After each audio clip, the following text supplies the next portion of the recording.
يا أيها الذين آمنوا هل أدلكم على تجارة تنجيكم من عذاب أليم আল্লাহ রাব্বুল আলামিন দুনিয়ার মানুষদেরকে উদ্দেশ্য করে বলতেছেন, ও দুনিয়ার মানুষেরা, আমি কি তোমাদেরকে এমন একটা ব্যবসার কথা বলবো, এমন একটা ব্যবস্থার কথা বলবো যে ব্যবসাটা যদি তোমরা করো, যে ব্যবস্থাটা যদি তোমরা কার্যকর করো, তাহলে তোমাদের এই কার্যক্রমটা, অর্থাৎ তোমাদেরকে যে শিখাই দিচ্ছি আমি, এই ব্যবসাটা যদি তোমরা আমার সাথে করো, তাহলে আমি তোমাদেরকে জাহান্নামের ভয়াবহ আযাব থেকে তোমাদেরকে রক্ষা করব, অর্থাৎ তোমাদেরকে আমি নিষ্কৃতি দেব। সেটা হচ্ছে তুমিনুনা বিল্লাহি ওয়া রাসূলিহি, আল্লাহ এবং রাসূলের উপরে তোমরা অগাধ বিশ্বাস রাখবে, বিশুদ্ধ ঈমান রাখবে। ওয়া তুজাহিদুনা ফি সাবিলিল্লাহ, আর আল্লাহর রাস্তায় জিহাদ করবে। এই জিহাদটা কিভাবে করতে হয়, কিভাবে এই জিহাদটা করবে আল্লাহ রাব্বুল আলামিন সেটাও আবার বিস্তারিত বলতেছেন, বিআমওয়ালিকুম ওয়া আনফুসিকুম, তোমাদের মাল এবং জীবন দ্বারা তোমরা যুদ্ধ করবে আল্লাহর রাস্তায়। অর্থাৎ এখানে জিহাদকে প্রমোট করা হচ্ছে, জিহাদের বিধানটা আল্লাহ রাব্বুল আলামিন মানুষের উপরে এই জিহাদের কথাটা বলতেছে। যালিকুম খায়রুল লাকুম ইন কুনতুম তা'লামুন, এটা যে তোমাদের জন্য কত বড় উপকারী, কত বড় কল্যাণকর যদি তোমরা সেটা বুঝতে। অর্থাৎ জিহাদটা তোমাদের উপরে কতটা কল্যাণকর যদি তোমরা সেটা বুঝতে। আপনারা বলেন, আজ কিন্তু আমাদের মধ্য থেকে জিহাদের আলোচনা হয় না, কথা বলেন ঠিক কিনা? নামাজের আলোচনা হয়, রোজার আলোচনা হয়, হজের আলোচনা হয়, কোন কোন ক্ষেত্রে যাকাতের আলোচনাও হয়, কিন্তু জিহাদের আলোচনা হয় না। অথচ নামাজ রোজা যেরকম ফরজ, জিহাদটাও কিন্তু সেরকমের ফরজ। এখন জিহাদটা হয় আমরা বুঝি না, জিহাদটা কাকে বলে বা কোন জিনিসটাকে জিহাদ বলে, কি কাজগুলোকে জিহাদ বলে, এই জিনিসটা হয়তো আমরা বুঝি না, অথবা যারা বলতে চায় তারাও হয়তো জিনিসটা সম্পর্কে ধারণা, কনসেপ্ট ক্লিয়ার থাকে না। এই জন্য আমরা বুঝি না, বলতে পারি না, আপনাদেরকে বোঝাতে পারি না। কিন্তু একটা কথা আপনাদের সামনে আজকে দৃঢ়ভাবে আমি ক্লিয়ার করতে চাই, সেটা হচ্ছে নামাজ যেরকম ফরজ বিধান, রোজা যেরকম ফরজ বিধান, হজ যেরকম ফরজ বিধান, যাকাত যেরকম ফরজ বিধান, নারীদের পর্দা করা যেরকম ফরজ বিধান, ঠিক অনুরূপ ভাবে মুসলমানদেরকে হকের পথে থাকা, হকের পক্ষে জিহাদ করা ঠিক তদরূপী ফরজ। বলুন সুবহানাল্লাহ। পবিত্র কোরআনুল কারীমের মধ্যে নামাজের কথা এসেছে 82 বার, যাকাতের কথা এসেছে 83 বার। যাকাতের কথা যদি 83 বার, নামাজের কথা যদি 82 বার যদি এসে, যদি আমরা যদি নামাজের এতটা গুরুত্ব বুঝি, আপনারা আশ্চর্য হয়ে যাবেন। এই জিহাদের কথাটা কোরআনুল কারীমের মধ্যে আল্লাহ রাব্বুল আলামিন একবার নয়, দুইবার নয়, 164টা আয়াতের মধ্যে আল্লাহ রাব্বুল আলামিন এই জিহাদের আলোচনা করেছেন। বলুন সুবহানাল্লাহ। তাহলে নামাজের মতো গুরুত্বপূর্ণ এই বিধানটা আমরা জানি না, আমরা আলোচনা করি না। আজকে মুসলমানদেরকে জিহাদ থেকে দূরে রাখা হয়েছে, জিহাদকে নাম দেওয়া হয়েছে সন্ত্রাসবাদ। কথা বলেন ঠিক কিনা? সন্ত্রাসবাদের নাম করে মুসলমানদেরকে জিহাদ থেকে দূরে রাখা হয়েছে। এমনকি মুসলিম রাষ্ট্রের মধ্যে জিহাদ নিয়ে কোনো কথা হয় না, জিহাদ নিয়ে কোনো পড়াশোনা করা হয় না, জিহাদের কোনো ধারণা দেওয়া হয় না। এই জন্য মুসলমানেরা জিন্দা মুর্দা হয়ে গেছে, অর্থাৎ এরা জীবিত অবস্থায় এরা একটা লাশে পরিণত হয়ে গিয়েছে। এই মুসলমানদের মধ্যে ঈমানিত্ব নেই, তাদের অন্তরের মধ্যে ঈমানের বাতি নেই, ঈমানের তেজ নেই। এই জিহাদের আলোচনা তাদের কাছে না থাকার কারণে একটা দেশের মধ্যে যেরকম দেশপ্রেম জাগানোর জন্য যেরকম নাগরিকদেরকে দেশের ইতিহাস পড়ানো হয়, দেশের যুদ্ধের ইতিহাস পড়া হয়, গৌরব উজ্জ্বল সেনাবাহিনীর কথা আলোচনা করা হয়, যারা বীর মুক্তিযোদ্ধা ছিলেন মুক্তিযোদ্ধাদের আলোচনা তাদেরকে যেরকম শেখানো হয় দেশের প্রেম জাগানোর জন্য, ঠিক অনুরূপভাবে ইমানের প্রতি ভালোবাসা জাগ্রত করার জন্য, ইমানের প্রতি, ইসলামের প্রতি মানুষকে আকৃষ্ট রাখার জন্য এবং ইসলামের জন্য তার ভালোবাসা তৈরি করার জন্য আমাদেরকে সাহাবীদের ত্যাগ এবং সাহাবীরা যে যুদ্ধ করেছিলেন এই যুদ্ধের আলোচনাটা আমাদের জন্য জানা দরকার আছে কিনা বলেন। আল্লাহ রাব্বুল আলামিন এই জিহাদের আলোচনা পবিত্র কোরআনুল কারীমের মধ্যে 164টা আয়াতের মধ্যে আলোচনা করেছেন, কিন্তু কোনো আলেম ওলামা এই জিহাদের আলোচনা করে না। কোরআনের পরে যে কিতাবটা, হাদিসের কিতাবটা সহিহ আল বুখারী, এই বুখারীর মধ্যে 97টা বাব রয়েছে, অধ্যায় রয়েছে।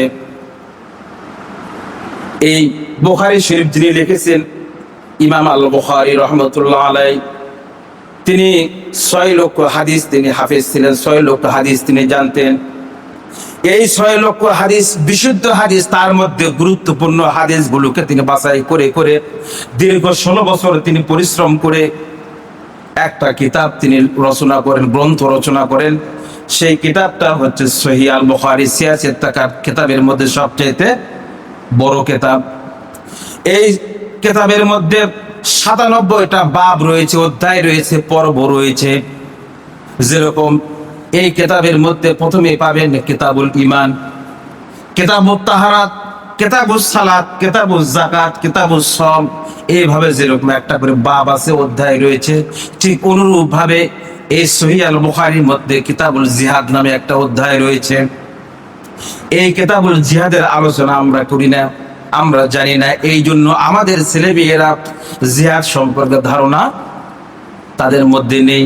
তারা মনে করে জিহাদ মানে উগ্রবাদ, জিহাদ মানে সন্ত্রাসী, এই কার্যকলাপ, এই ধারণাগুলা এটা আসলে মুসলমানদের ধারণা নয়, এটা ইহুদি খ্রিস্টান কৌশলে মুসলমানদেরকে এই ধারণাটা দিয়েছে। অর্থাৎ জিহাদ মানে সন্ত্রাসবাদ, তোমাদেরকে জিহাদের যারা আলোচনা করবে তারা তোমাদেরকে উগ্রতা শিখাবে, তোমাদেরকে সন্ত্রাসবাদের দিকে প্রমোট করবে। বলুন নাউজুবিল্লাহ। ভাইয়েরা আমার, জিহাদ যদি সন্ত্রাসী কাজ হয়, আপনারা বলেন বিশ্ব নবীর চেয়ে বড় কেউ শান্তিপ্রিয় মানুষ দুনিয়াতে আছে? নাই। সেই বিশ্ব নবী তার জীবনে তিনি 57টা যুদ্ধ করেছিলেন। কয়টা যুদ্ধ করেছিলেন বলেন? 57টা যুদ্ধ তিনি করেছিলেন। তার জীবিত অবস্থায় 57টা যুদ্ধ তিনি মদিনাতে গিয়ে করেছিলেন। মক্কা থেকে হিজরত করে মদিনায় গেলেন, সেখানে তিনি 57টা যুদ্ধ করেছেন। 57টা যুদ্ধ তার সময়ে সংগঠিত হয়েছিল।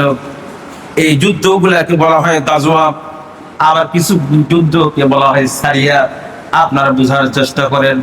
গাজওয়া বলা হয় ওই যুদ্ধকে, ওই জিহাদকে, যে জিহাদের নেতৃত্ব রাসূল নিজে স্বয়ং অংশগ্রহণ করেছেন এবং তিনি নেতৃত্ব দিয়েছেন, সেনাপতি ছিলেন, এইগুলোকে বলা হয় গাজওয়া বা জিহাদ। এইগুলো এই রকমের হলো 30টা যুদ্ধ রাসূল নিজে স্বয়ং অংশগ্রহণ করেছিলেন এবং নিজে তিনি কমান্ডার ইন চিফ ছিলেন, সেনাপতি ছিলেন।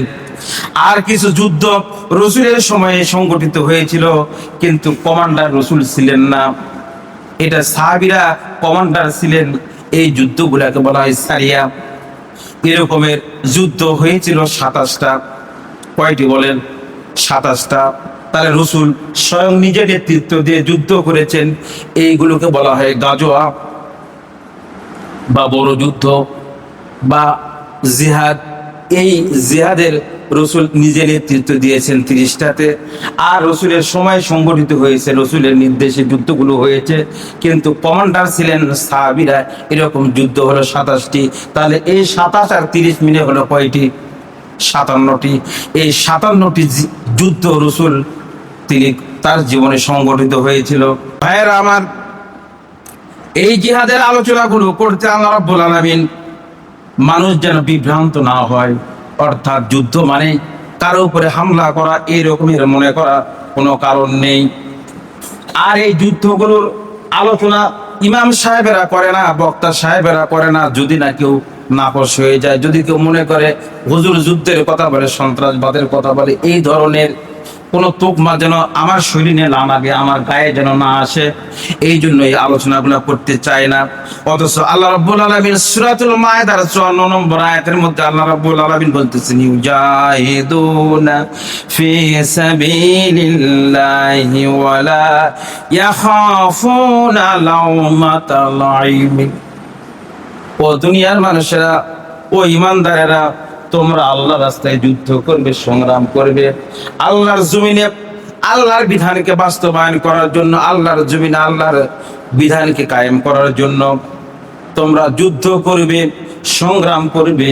আর খবরদার খবরদার, নিন্দুকেরা কি বললো, কিছু মানুষ তোমাদের সম্পর্কে নাক শিখতে, খারাপ মন্তব্য করবে। এই খারাপ মন্তব্য, নিন্দুকের কোনো কথায় যেন তুমি আঘাত প্রাপ্ত না হয়, এই কথাগুলো তোমার ভ্রুক্ষেপ করার কোনো প্রয়োজন নাই। কারণ তোমরা যুদ্ধ করবে কার সন্তুষ্টির জন্য বলে? আল্লাহ রাব্বুল আলামিনের জন্য যুদ্ধ করবে। এই যুদ্ধটা হচ্ছে পারস্পরিক একটা, আল্লাহ রাব্বুল আলামিন বলতেছেন এটা হচ্ছে ব্যবসার মতো। যেরকম ব্যবসা, ক্রেতা এবং বিক্রেতার দুইজনের স্বার্থ থাকে, থাকে কিনা বলেন? ক্রেতা প্রয়োজনে কিনে, বিক্রেতা বেচে লাভের জন্য। ঠিক অনুরূপ ভাবে জিহাদকে আল্লাহ রাব্বুল আলামিন বলতেছেন, দুনিয়ার মানুষেরা, আমার জমিনে আমার বিধান বাস্তবায়নের জন্য যারা যুদ্ধ করবে, জিহাদ করবে, এইগুলো হলো আমার পক্ষ থেকে তোমাদেরকে প্রতিদান থাকবে, পুরস্কার থাকবে। আর এই জিনিসগুলো বিনিময়ে আমি তোমাদের গুনাহগুলোকে মাফ করে দেব, আর তোমাদেরকে আমি জান্নাতের সুসংবাদ দিয়ে দিলাম। বলুন সুবহানাল্লাহ। ভাইয়েরা আমার, 57টা যুদ্ধের ইতিহাস জানি। প্রথম যুদ্ধ হয়েছে বদরের যুদ্ধ। এখানে মুসলমানেরা জয়লাভ হয়েছিল, জয়লাভ করেছিল। অস্ত্র শস্ত্রের সংখ্যায় সব দিকে কম ছিল, ইমানের কারণে তারা জয়লাভ করেছিল। দ্বিতীয় যুদ্ধ হয়েছিল উহুদের যুদ্ধ। এখানে মুসলমানেরা যুদ্ধ জয়লাভের পথে ছিলেন, কিন্তু একটু ভুলের কারণে, সামান্য একটু দুনিয়াবী স্বার্থের কারণে, কিছু লোভে পড়ে কিছু সাহাবীরা বিভ্রান্ত হয়।